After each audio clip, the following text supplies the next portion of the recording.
호세아 14장 1절에서 9절 말씀입니다. 한 절씩 돌아가면서 읽고 마지막 절은 함께 읽겠습니다. 저부터 읽겠습니다.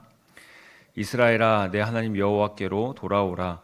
내가 불의함으로 말미암아 엎드러졌느니라.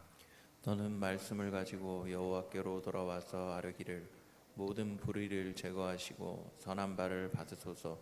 우리가 수송아지를 대신하여 입술의 열매를 주께 드리리이다. 우리가 아수르의 구원을 의지하지 아니하며 말을 타지 아니하며 다시는 우리의 손으로 만든 것을 향하여 너희는 우리의 신이라 하지 아니하오리니 이는 고아가 주로 말미암아 긍휼을 얻음이니이다 할지니라. 내가 그들의 반역을 고치고 기쁘게 그들을 사랑하리니 나의 진노가 그에게서 떠났음이니라. 내가 이스라엘에게 이슬과 같으리니 그가 백합화같이 피겠고 레바논 백향목같이 뿌리가 박힐 것이라. 그의 가지는 퍼지며 그의 아름다움은 감람나무와 같고 그의 향기는 레바논 백향목 같으리니 그 그늘 아래에 거주하는 자가 돌아올지라. 그들은 곡식같이 풍성할 것이며 포도나무같이 꽃이 필 것이며 그 향기는 레바논의 포도주 같이 되리라. 에브라임의 말이 내가 다시 우상과 무슨 상관이 있으리요 할지라. 내가 그를 돌아보아 대답하기를 나는 푸른 잣나무 같으니 네가 나로 말미암아 열매를 얻으리라 하리라. 함께 읽겠습니다. 누가 지혜가 있어 이런 일을 깨달으며 누가 총명이 있어 이런 일을 알겠느냐. 여호와의 도는 정직하니 의인은 그 길로 다니거니와 그러나 죄인은 그 길에 걸려 넘어지리라. 아멘. 새벽 예배에 오신 우리 성도님들을 환영하고 축복합니다. 여호와께로 돌아오라라는 제목으로 함께 말씀을 나누고자 합니다. 우리가 한 주간 호세아서를 묵상하면서 하나님의 끊임없는 사랑을 깊이 깨닫는 시간이었을 것입니다. 이스라엘이 하나님을 떠나 우상을 섬겼던 그 모습을 음란한 여인 고멜을 통하여 이스라엘에게 보여주신 하나님은 계속해서 하나님의 백성들에게 내가 너희를 사랑하니 돌아와라 라고 말씀하십니다. 호세아서를 볼 때 심판의 메시지가 그런 내용이 많기 때문에 심판을 말씀하시는 것 같지만 호세아서 마지막 장인 14장에서는 놀라운 회복의 약속으로 끝나는 것을 우리가 알 수 있습니다. 죄를 지어도 여전히 부어주시는 하나님의 은혜, 실패하고 넘어져도 여전히 다시 일으켜주시는 하나님의 회복, 그리고 심판하시겠다고 하시지만 사실은 다시 돌아오라라고 말씀하시는 하나님의 사랑이 이 호세아서에 나타나고 있습니다. 호세아서 마지막 장은 여호와께 돌아오라라는 강력한 메시지를 선포하고 있습니다. 그래서 14장 1절에 보면 이스라엘 내 하나님 여호와께로 돌아오라라고 말씀하시면서 이스라엘이 왜 무너졌는지 그 이유를 말씀하고 있습니다. 내가 불의함으로 말미암아 엎드려졌느니라. 이스라엘이 무너진 이유가 주위에 있던 강대국 바벨론이나 아수르가 아니었습니다. 또 경제의 문제나 정치의 문제도 아니었습니다. 이스라엘의 불의함이었습니다. 즉 죄를 가까이 할 수 없으신 하나님을 떠난 그 죄가 문제였던 것입니다.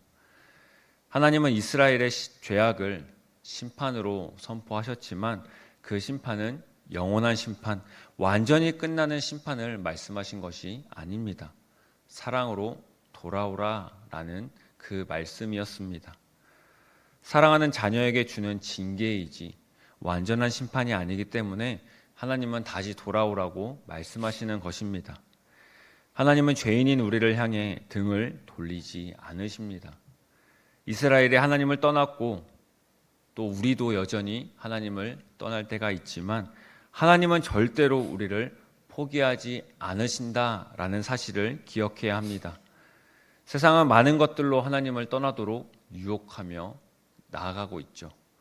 세상이 좋아질수록 인간에게는 더 매력적으로 보이는 것들이 점점 더 많아집니다. 세상을 향한 소리에 귀를 기울이다 보니 어떻습니까? 우리의 기도 소리가 점점 줄어듭니다. 세상을 향한 시선에 눈을 돌리다 보니 우리가 말씀으로 나아가는 시선이 그 시간이 줄어들고 있습니다. 이것이 오늘날의 현실이기도 합니다. 그때에도 하나님은 여전히 기다리시면서 우리에게 돌아오라라고 말씀하십니다. 아버지의 집을 떠난 탕자가 집에 돌아오기를 기다렸던 아버지는 탕자가 집에 돌아올 때 저 멀리서 오는 것을 단번에 알아차리고는 달려가 안아 주었습니다.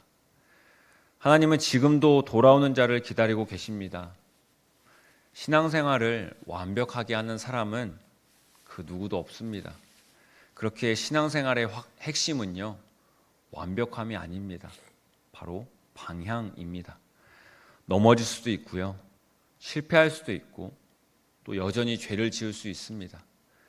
그러나 빨리 방향을 돌려서 하나님께 돌이키는 사람이 바로 믿음의 사람입니다. 우리 모두가 죄를 지었을 때에도 빨리 방향을 돌려서 하나님께 돌아가는 그런 우리 모두가 되기를 소망합니다. 2절과 3절을 보면 호세아 선지자가 이스라엘 백성들에게 이렇게 회개하라고 하면서 회개의 내용을 보여주고 있습니다. 하나님의 말씀을 기준 삼아 하나님께 돌아와서는 회개하라라고 합니다. 수송아지를 대신하여 입술의 열매를 주께 드리리이다. 마음 없이 제사를 드리는 것이 아니라 하나님을 사랑하는 마음으로 입술에 찬양을 올려드리라는 고백을 해야 한다라는 겁니다. 또한 아수르의 구원을 의지하지 않겠고 말을 타지 않으므로 군사력도 의지하지 않겠습니다. 그리고 우리의 손으로 만든 것을 우리의 신이라고 하지 않겠습니다. 이스라엘의 구원은 오직 하나님께 달려 있음을 인정하며 주님만 의지하겠습니다. 하나님만이 유일한 신이시며 유일한 구원자이십니다. 호세아 선지자는 하나님의 마음을 알았던 선지자이기에 이스라엘 백성들이 마땅히 드려야 할 회개의 내용이 무엇인지 알고 이렇게 이야기를 한 것입니다.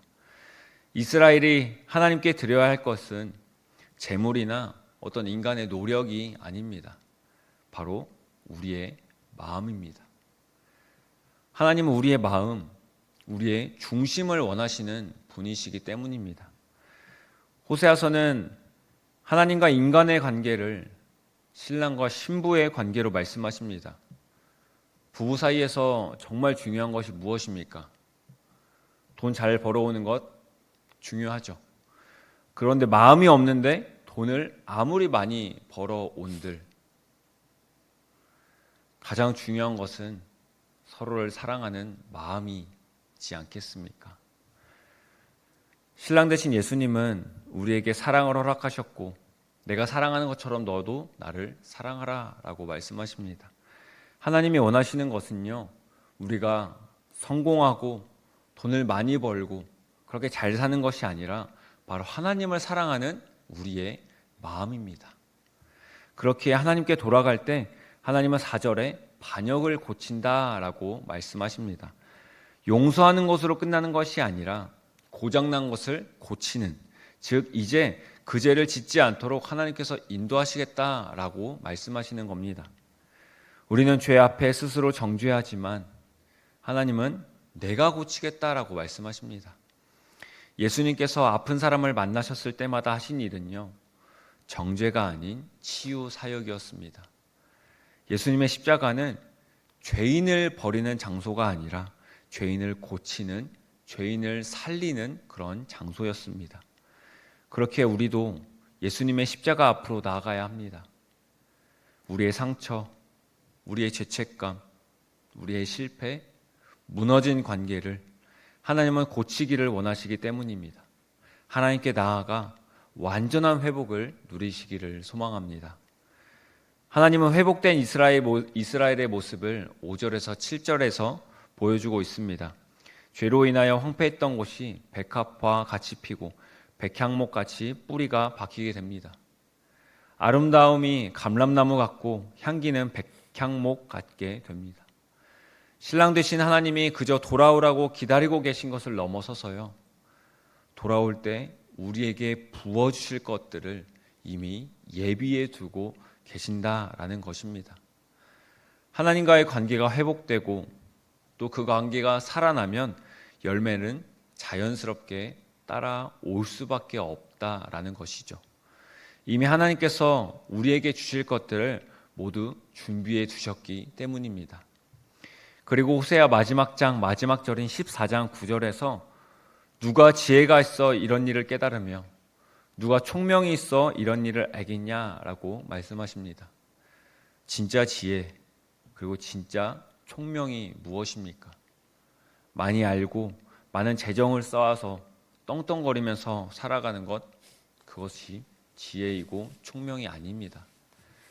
세상은 성공을 지혜라고 말하지만 성경에서는 분명히 하나님을 경외하는 것이 지혜의 시작이라고 말씀합니다. 진짜 지혜는, 진짜 총명은 하나님을 경외함으로 죄가 아닌 하나님께 방향을 돌리는 것이 진짜 지혜이며 진짜 총명입니다. 죄와 하나님은 완전히 반대됩니다. 죄를 가까이 하면 당연히 하나님과 멀어지게 되고요. 또 죄를 멀리하게 되면 당연하게 하나님과 가까워지게 됩니다. 여호와께로 돌아오라고 말씀하실 때 빨리 돌이키는 사람이 진정으로 지혜로운 사람입니다. 호세아서는 하나님의 심판이 있겠지만 하나님의 사랑을 거두지 않으시고 여전히 기다리신다라는 그 메시지가 담겨 있습니다. 아버지로서, 신랑으로서 우리를 기다리시는 이유가 우리가 구원을 받을 만한 자격이 있어서 혹은 우리가 사랑을 받을 만한 자격이 있어서가 아닙니다. 그저 우리가 하나님의 자녀로 택함을 받고 신부로서 택함을 받았기에, 그리고 예수 그리스도께서 우리를 위하여 십자가에 대신 죽어 주셨기에 우리가 구원을 받고 사랑을 받게 된 것입니다. 그렇게 이제 우리는 여호와께로 돌아가야 합니다.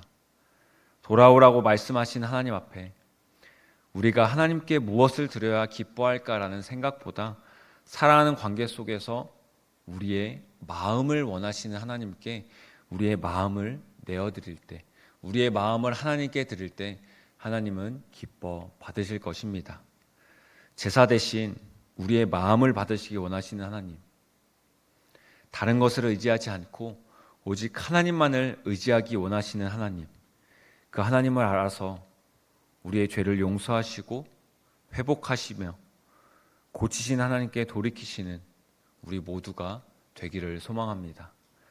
하나님이 우리를 정죄하려고 부르시는 것이 아니라 사랑하려고 회복시키려고 부르셨기에 죄보다 큰 은혜가 있고 실패보다 큰 사랑이 있으며 상처보다 큰 회복이 있음을 알고 하나님께로 돌아오는 자를 하나님은 결코 외면하지 않으시고 오히려 기다리고 계시며 이후에 주실 것들을 모두 준비하신 그 사랑을 알고 여호와께로 돌아오라고 말씀하실 때 빨리 돌이키는 저와 우리 성도님들 모두가 되시기를 소망합니다. 제가 기도하겠습니다. 사랑하는 하나님, 이 호세아서를 묵상하며 하나님의 사랑을 깊이 깨닫게 하시니 감사합니다. 그 무엇보다 하나님, 우리가 죄악 가운데 있을지라도 여전히 우리를 사랑하심으로 돌아오라라고 말씀하시는 그 하나님의 사랑 앞에 우리가 어떤 것을 내어드릴까 고민하기보다 우리의 마음을 하나님께 올려드리고 우리의 마음을 내어드림으로 하나님의 그 사랑을 우리가 마음속으로 인정하며 고백하며 또 하나님께 나아가는 그 삶을 우리가 살아갈 수 있도록 주님 인도하여 주시옵소서. 하나님, 그 무엇보다 우리가 하나님께 방향을 돌리기를 소망합니다. 죄를 지었더라도, 그래서 신앙생활이 완벽하지 않더라도 하나님 빨리 방향을 주님께 돌림으로 하나님과 더욱 가까워지는 우리의 삶이 될 수 있도록 주님 인도하여 주시옵소서. 그렇게 행하신 하나님을 찬양합니다. 감사드리며 예수님의 이름으로 기도드립니다. 아멘. 이 시간 함께 기도하겠습니다. 자격 없는 자를 사랑하시고 구원하시는 하나님의 은혜를 기억하며 여호와께로 돌이키게 하옵소서. 우리를